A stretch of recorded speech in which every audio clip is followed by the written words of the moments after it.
할렐루야. 놀라우신 하나님의 은혜와 사랑이 지금 이곳 우리 예강교회 가운데 있음을 믿습니다. 아멘. 우리 옆에 분들과 우리 오늘은 인사하는데요. 어떻게 인사했으면 좋을까요? 예수님이 부활하셨습니다 하면서 악수도 하시고 손도 흔드시고 우리 인사하도록 하겠습니다. 우리 다 같이 우리 부활을 축하하며 우리 인사하겠습니다. 예수님이 부활하셨습니다. 예수님이 부활하셨습니다. 예수님이 부활하셨습니다. 할렐루야. 아멘. 예수님께서요 부활하셨습니다. 세상에 그 어떤 것보다 기쁜 소식이 있다면 여러분 죽음 가운데서 바로 다시 살아나는 역사, 그런 역사를 체험하면요 어떤 사람이든지 너무나 좋을 거예요.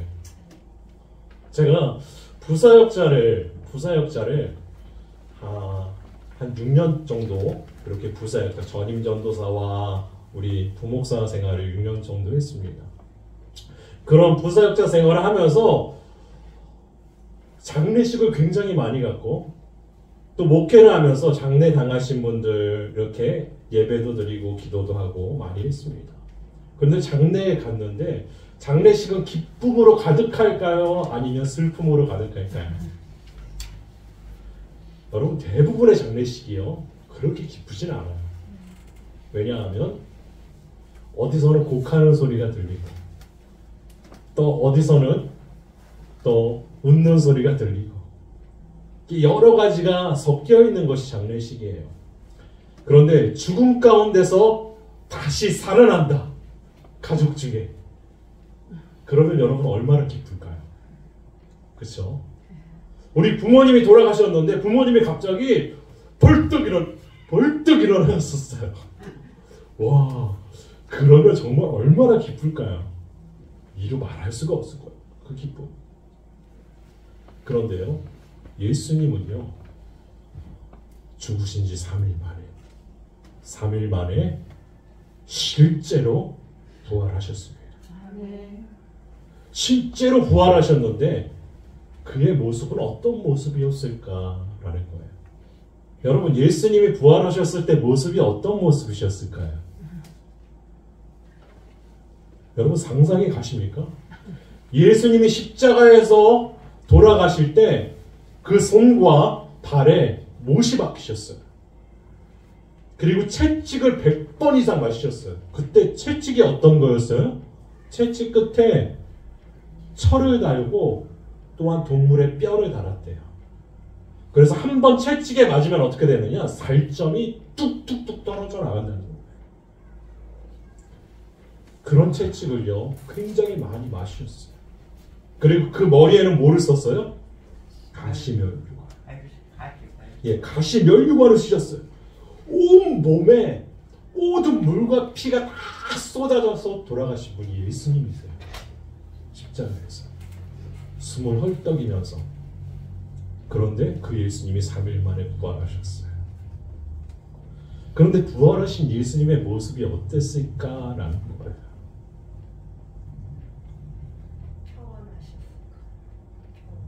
맞습니다. 평안이에요. 예수님의 모습은 평안하셨어요. 평안하셨어요. 그 손에 못자국이 있을지라도, 그 머리에 가시면류관을 썼던 그 자국이 있을지라도 예수님은 평안하셨어요. 평안하셨어요. 그래서 부활하시고 처음 만난 여인들, 예수님의 무덤에 왔던 그 여인들에게 하셨던 말씀이 예수님이 무엇이었는지 아십니까? 바로 너희가 평안하냐 라는 말씀이에요. 평안하냐라는 거예요. 예, 평안하냐. 그리고 제자들을 만나시고 처음 하셨던 말씀이 또 무엇이었냐? 맞아요. 평안하냐. 그런데 오늘 말씀은요, 오늘 요한복음 14장 27절의 말씀은요, 언제 예수님이 하셨던 말씀이냐 하면 예수님이 잡히시던 그 밤에 제자들에게 하셨던 말씀이에요. 그런데 그 말씀 중에 우리에게 이렇게 말씀하십니다. 평안을 너희에게 끼치노니 곧 나의 평안을 너희에게 주노라. 아멘. 누구의 평안을 제자들에게 줘요? 예수님의 평안을 제자들에게 준다는 거예요. 제자들에게 준다는 거예요. 그럼 예수님의 평안이 무엇일까요? 평안.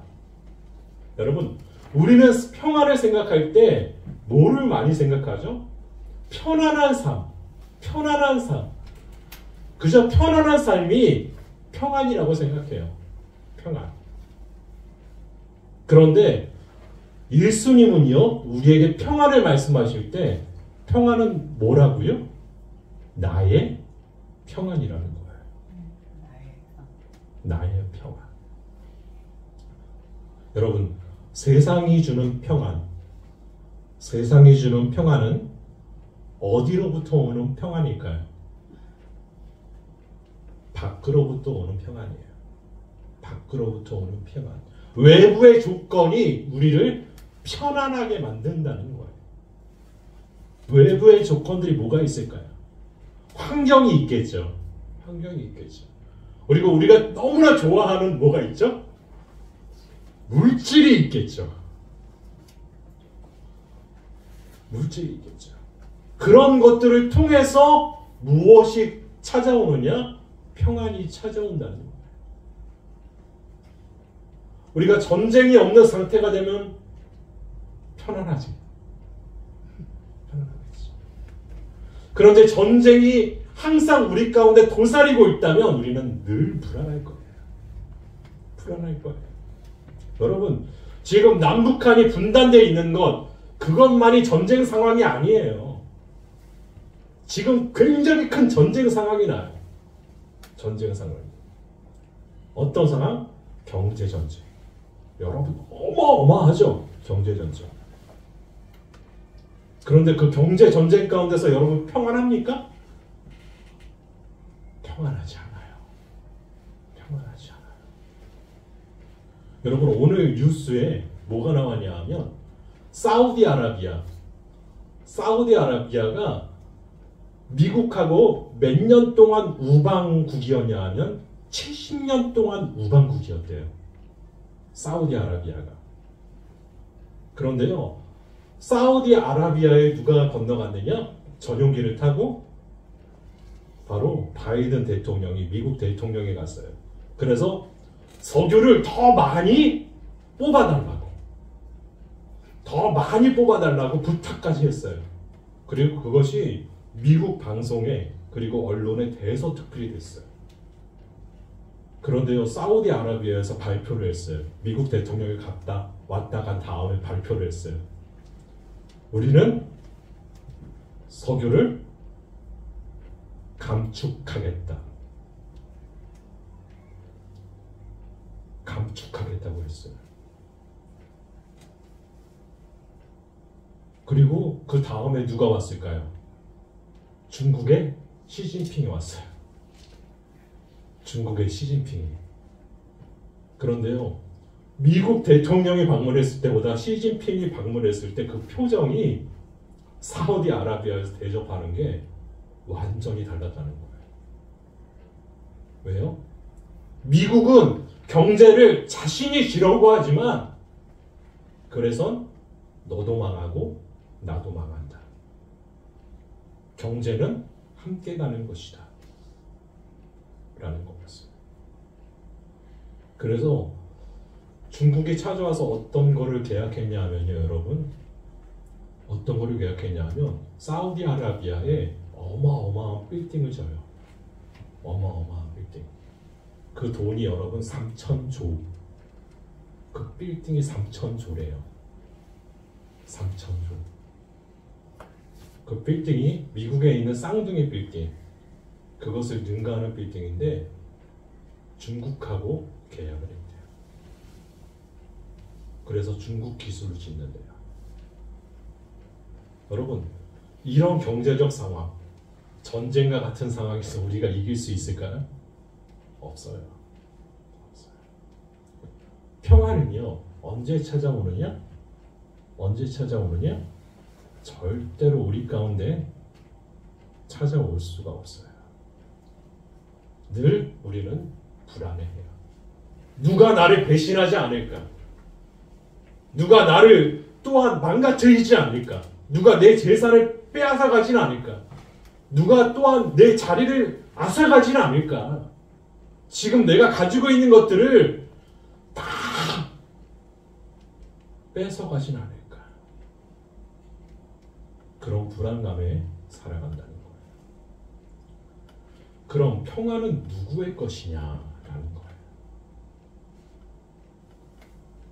우리는요, 이것을 정확하게 알아야 돼요. 평안은요, 누구의 것이냐? 하나님의 것이에요. 하나님의 것이에요. 평안. 그 평안은요, 성경에 뭐라고 말하냐 하면 샬롬이라는 말과 에이레네라는 말로 이루어져 있어요. 샬롬. 여러분, 샬롬이라는 말은 여러분들 너무나 잘 아시죠? 샬롬은 언제 했던 말이냐 하면요, 여러분, 평안하십니까? 라는 인사가 샬롬이에요. 우리가 주로 사용하는 평안하십니까? 평안합니다. 라는 말이 샬롬이에요. 그런데 그 샬롬이라는 말은요, 바로 이스라엘이 포로 생활을 하다가, 애굽의 포로 생활을 하다가 가나안 땅에 들어가죠. 가나안 땅에서 그래서 수많은 전쟁을 해요. 그 전쟁 상황 속에서 이스라엘이 했던 말이 뭐냐 하면 바로 먼저 평안, 우리와 평화하자 라는 말, 그 말을 사용할 때 바로 샬롬이라는 말을 썼어요. 우리와 평화하자. 그런데 그 샬롬, 왜 이스라엘 백성들이 그때 샬롬이라는 말을 썼을까요? 그리고 왜 그 이스라엘 백성들의 대적국들, 가나안 족속들이 그 샬롬이라는 말에 벌벌 떨었을까요? 여러분, 샬롬은요, 어떤 뜻을 내포하고 있냐면 하나님이 우리와 함께 하시는 평안이에요. 평화. 하나님이 우리와 함께 하시기 때문에 우리는 너희와 평화할 것이다. 그런데 너희가 이 평화를 받아들이지 않으면 우리는 너희와 전쟁을 할 수밖에 없다. 그런데 전쟁의 주인은 누구냐? 하나님이시다. 그 중심에 바로 샬롬이라는 말을 썼다는 거예요. 누구를 의지하는 샬롬? 하나님을 의지하는 샬롬. 하나님이 함께 하신다는 샬롬이에요. 샬롬. 하나님이 함께 하실 때만 샬롬이 찾아옵니다. 하나님이 우리와 함께 하실 때만 평안이 찾아온다는 거예요. 그래서요, 평안을 말할 때 세상이 주는 평안은 바깥에서 오지만 하나님이 주는 평안은 어디서부터 온다고 말하냐? 위로부터 내려온다고 해요. 여러분, 바깥에 있는 외부 조건이 아니라 위로부터 내려오기 때문에, 위로부터 기름 부음 받기 때문에 그 평안은요, 누구도 뺏어갈 수 없어요.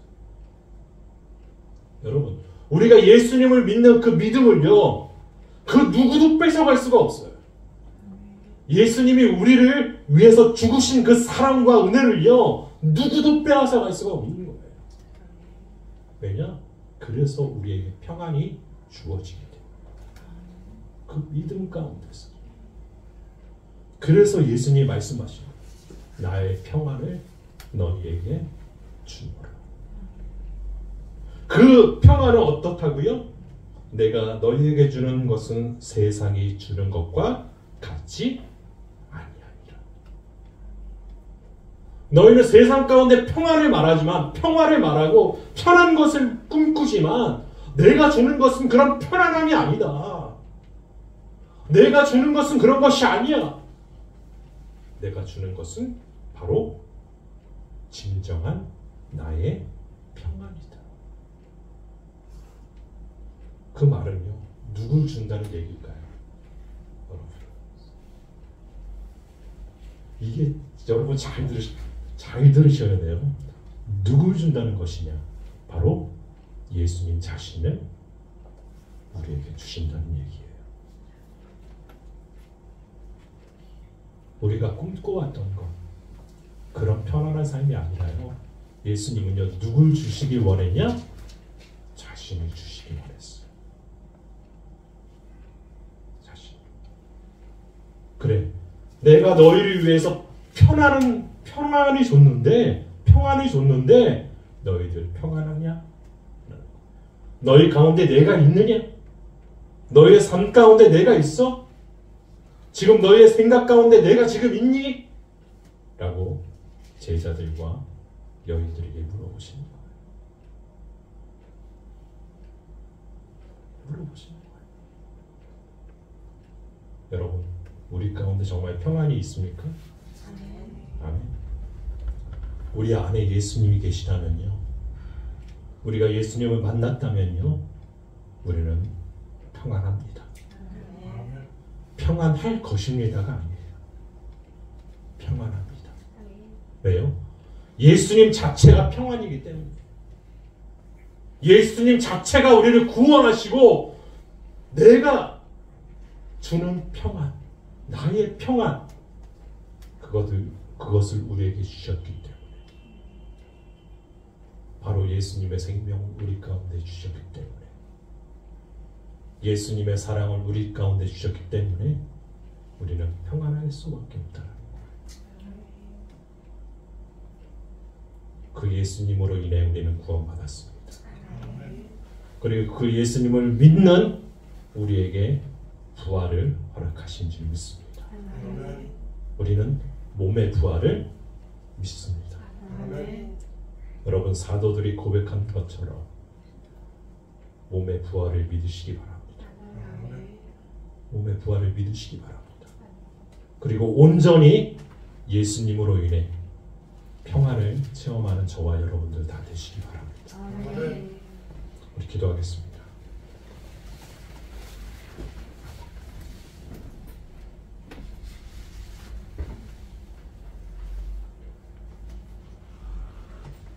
예수님께서는 나의 평안을 너희에게 주노라 하십니다. 그런데 평안은 우리의 것이 아닙니다. 하나님의 것입니다. 하나님 그 평안을 우리에게 주시니 감사합니다.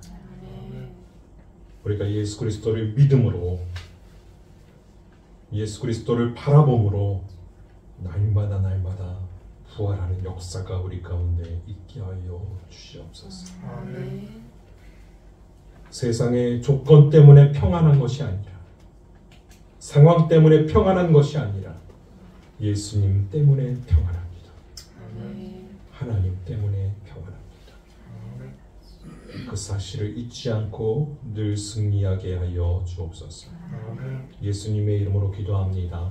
아멘.